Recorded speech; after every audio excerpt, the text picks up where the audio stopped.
արդյոք Գյումրիի ընտրությունը կդառնա այս իշխանությունը քշելու լոկոմոտիվը։ Հարցի շուրջ վերջին շրջանում վստահ եմ հազարավոր մարդիկ են խոսում, հույսեր կապում, ակնկալիքներ ձևավորում, իրավունք ունեն, որովհետև Գյումրին այն քաղաքն է,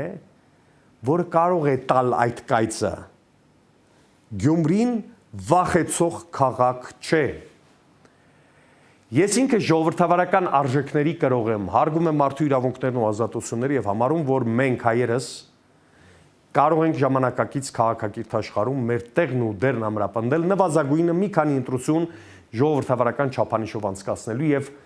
խաղաղ, անցնցում, ցիվիլ իշխանափոխանցում անելու։ Ասում եմ, հավատում եմ, բայց դա չի նշանակում, որ մինչև որ սա այդպես է եղել կամ այսօր կա։ Ասածս ընդամենը տեսլական է։ Այսքանով հանդերձ ունեմ զգացողություն, որ սրանց իշխանազրկումը չի տեղավորվում ընտրական նորմալ պրոցեսի տրամաբանության մեջ։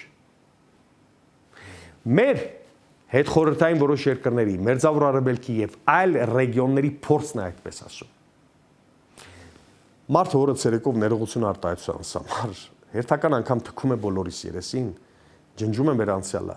անարգում ներկան եւ պղծում ապագայի գաղափարը, իսկ մենք ակնկալում ենք, որ քաղաքակիրթ ձևով ընտրությամբ նրան կփոխենք։